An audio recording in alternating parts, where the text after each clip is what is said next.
प्रकाश channel में स्वागत है। और अब खबर विस्तार से। प्रदेश के 48,000 अतिथि शिक्षकों की सेवा समाप्त के आदेश जारी हो चुके हैं। बड़े दुख के साथ सूचित करना पड़ रहा है कि मध्य प्रदेश की सरकार के द्वारा आदेश जारी किया गया है कि मध्य प्रदेश के अब अतिथि शिक्षकों को 30 अप्रैल तक ही कार्य कराया जाएगा। इसके बाद अतिथि शिक्षकों को हटा दिया जाएगा और अतिथि शिक्षक फिर से बेरोजगार हो जाएंगे।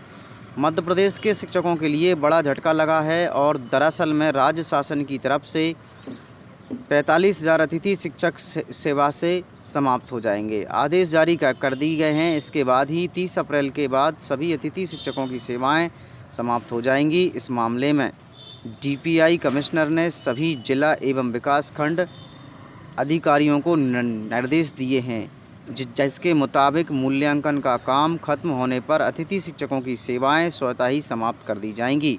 वहीं आपको बता देते हैं कि लोक शिक्षण संचालनालय कमिश्नर अभय वर्मा द्वारा यह आदेश जारी कर दिया गया है।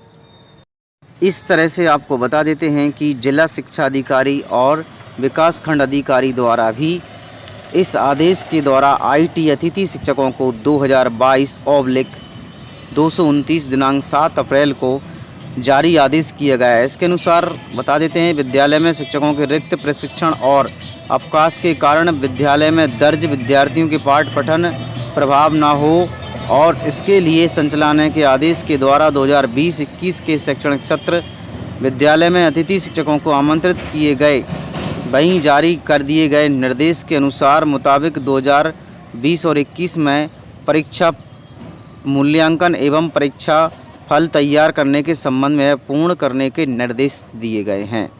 मध्य प्रदेश के अतिथि शिक्षकों के साथ अहित व्यवहार किया गया। अगली खबर की ओर। कांग्रेस फिर से वचन पत्र लाकर विधानसभा चुनाव लड़ेगी।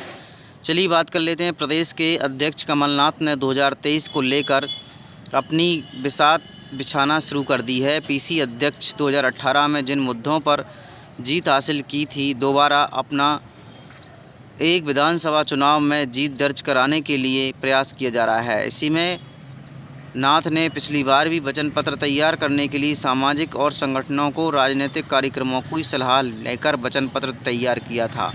इस वचन पत्र के अनुसार कांग्रेस पार्टी जीती थी, किंतु कांग्रेस के वचन पत्र के द्वारा कोई भी कार्य वचन पत्र के अनुसार नहीं किया गया। इस तरह से आपको बता देते हैं, मध्य प्रदेश की भोली भाली जनता को बेवकूफ़ बनाया जा रहा है। कोई सी भी सरकार हो, किसी भी सरकार की यहाँ पर समीक्षा या बुराई नहीं की जा रही है। इस तरह से आपको बता देते हैं कि 2018 के चुनाव में भी कांग्रेस वचन पत्र राजेंद्र कुमार सिंह ने तैयार किया था। पूर्व मंत्री बाला बच्चन समिति के उपाध्यक्ष होंगे। मध्य प्रदेश में अगले सत्र 2023 में विधानसभा चुनाव इस बार कांग्रेस की मुद्दे पर होंगे और इन्होंने 2018 में उसे जीत दिलवाई थी। यानी कि किसान कर्ज माफ़ी बड़े मुद्दे को लेकर चुनाव मैदान में उतरने को तैयार हैं। 1.5 साल की सत्ता के रहने के कारण जो वादे और वचन पत्र अधूरे रह गए थे, अब वो पूरे करेगी सरकार। वचन पत्र को तैयार करने के लिए उसने सलाहकार समिति बना दी है। इस तरह से समिति के अध्यक्ष राजेंद्र कुमार सिंह और पूर्व मंत्री बाला बच्चन, उपाध्यक्ष पार्टी के सदस्य में सज्जन सिंह वर्मा और विजय लक्ष्मी सादे, एमपी प्रजापति, लाखन सिंह यादव, मुकेश नायक और सुखदेव पासे, ओमकार मकरम, तरुण भन्नोट, कमल पटेल एवं कई हमारे मध्य प्रदेश के सलाहकार समिति के विशेष सदस्य चुने गए हैं। यहाँ तक कि आपको बता देते हैं, पूर्व मुख्यमंत्री श्री दिग्विजय सिंह, सुरेश पचौरी, विवेक तनखा और कांतिलाल भूरिया, अजय सिंह और मीनाक्षी नटराज शामिल हैं। इस समिति के लोगों को फीडबैक लेकर वचन पत्र तैयार किया जाएगा और फिर से मध्य प्रदेश में चुनाव की तैयारी की जाएगी। इस तरह से मध्य प्रदेश के स्वराज कैबिनेट को अहम फैसला। 520 तैराक डीमर को 11 लाख देने और सिंचाई परियोजनाओं के समेत कई प्रस्ताव पर मोहर लगी है। शिवराज सरकार ने फिर से नए मोर्चे खोल दिए हैं और मध्य प्रदेश की सरकार के अनुसार मुख्यमंत्री श्री शिवराज सिंह चौहान की अध्यक्षता में मंत्रालय में मंगलवार को हुई कैबिनेट बैठक में पटवारियों के लिए 5,204 पद सृजित करने के प्रस्ताव को मंजूरी दे दी गई है। यह पद 3 साल में भरे जाएंगे। नगरीय निकायों और पर्यवेक्षकों के पद बनाए जाएंगे। साथ ही ITI में अतिथि वक्ताओं को अब 10 की बजाय 14,000 रुपये मासिक देने का निर्णय लिया गया है और सरकार ने यह निर्देश नियुक्ति माह के 11 महीने के पहले दे दिए गए थे। इस तरह से आइए हम बात करते हैं। हम आकांक्षा ठाकुर ने भी इस बात को MP तक उठाने की बात कही है और आकांक्षा जी का कहना है कि मध्य प्रदेश की सरकार ने अतिथि शिक्षकों के साथ झूठे वादे किए, किंतु अतिथि शिक्षकों का आज तक नियमितीकरण नहीं हो पाया। आज अतिथि शिक्षक सड़कों पर घूम रहा है। अतिथि शिक्षकों के साथ अन्याय हुआ है। इस अन्याय की आवाज़ को MP तक उठाया जाएगा। भोपाल के स्मार्ट में अभिनेता श्री अक्षय कुमार जी और जैन इंजीनियर सोसाइटी के साथियों के साथ गुलमोहर और अर्जुन का पौधा लगाया गया। पौधे रोपण जैसे पुण्य कार्य हम सबका सामाजिक कर्तव्य है। अक्षय कुमार जी के सहयोग से युवाओं को पौधारोपण करने की अवश्य प्रेरणा मिलेगी। आपको बता देते हैं कि जैन इंजीनियर्स सोसाइटी भोपाल ने पर्यावरण संरक्षण के लिए ज्ञानोदय तीर्थ फंदा भोपाल में करीब 110 पौधे लगाए हैं। आगे आपको बता देते हैं कि सोसाइटी इन पेड़ पौधों की देखरेख करेगी और साफ़ सफाई अभियान के माध्यम से लोगों को जागरूक तथा कोविड-19 के समय भोजन वितरित करने जैसे कई कार्य करने के लिए उत्साहित करेगी और उनके साथ सामाजिक कार्य कर रही है। इस तरह से आपको बता देते हैं कि कपूर में कमलनाथ जी ने भी हीरो हीरोइनों को साथ दिया था। वर्तमान मुख्यमंत्री श्री शिवराज सिंह चौहान अक्षय कुमार के साथ पेड़ पौधे लगाते हुए नजर आ रहे हैं। आपको बता देते हैं निवास पर फिल्म अभिनेता अक्षय कुमार जी के द्वारा मुलाकात आनंदपूर्ण रही। इस दौरान कई मुद्दों पर चर्चा की गई। सामाजिक विषयों पर आपकी फिल्मों ने लोगों को जागरूक का संदेश दिया है। इस तरह से आपको बता देते हैं कि वन के अनुसार आपको बता देते हैं कि मुख्यमंत्री श्री शिवराज सिंह चौहान जी मध्य प्रदेश के बेरोजगार युवाओं की बात क्यों नहीं करते हैं, उन्हें नौकरी दिलाने का आप वचन की बात क्यों नहीं करते हैं। और अक्षय कुमार के साथ पूरी BJP की टीम शामिल रही। इस तरह से आपको बता देते हैं 110 पेड़ पौधों का पौधारोपण किया गया। इसके अनुसार शिवराज सिंह चौहान एवं उनकी सारी टीम अक्षय कुमार के साथ रही।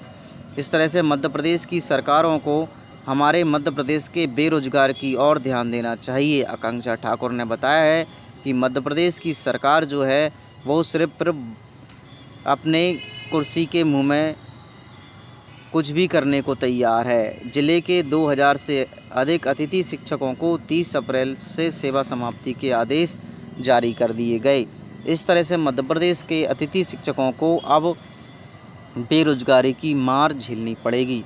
इस तरह से आपको बता देते हैं कि आदेशों की होली जलाएंगे अतिथि शिक्षक।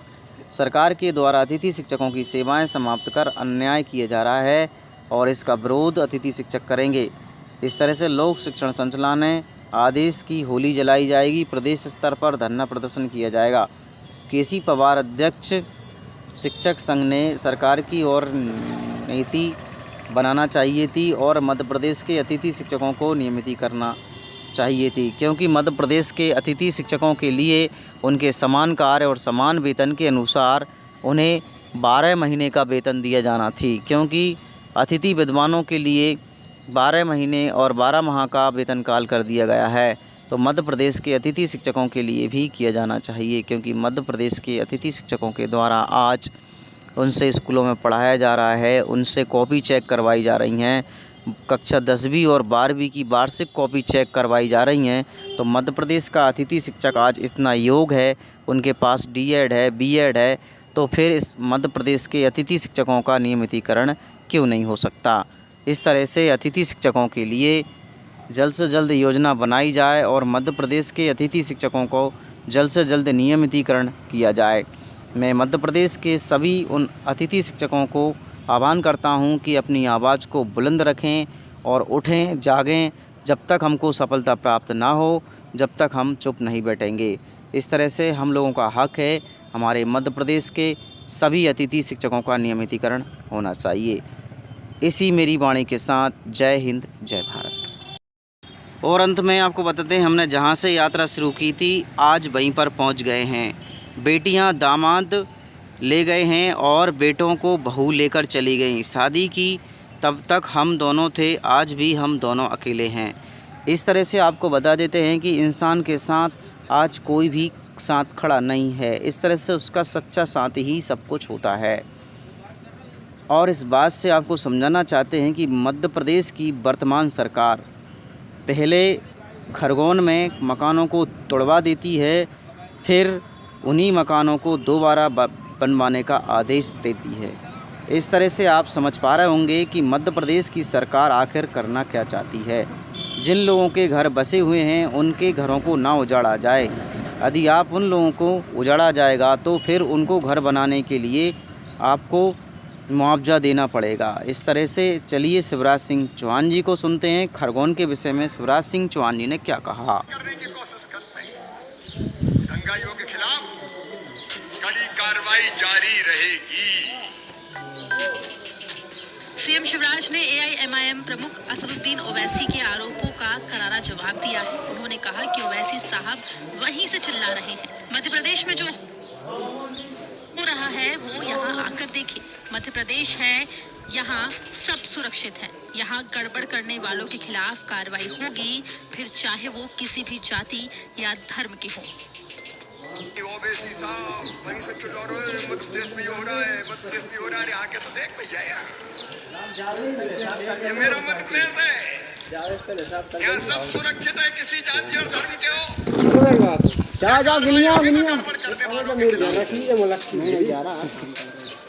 मुख्यमंत्री शिवराज ने दिग्विजय सिंह को भी लपेटे में लिया। गलत तस्वीर ट्वीट करने के मामले में सीएम शिवराज ने हमला बोला है। सीएम शिवराज ने कहा कि जिम्मेदार नेता अपनी फोटो पोस्ट कर रहे हैं, प्रदेश में आग लगाना चाहते हैं।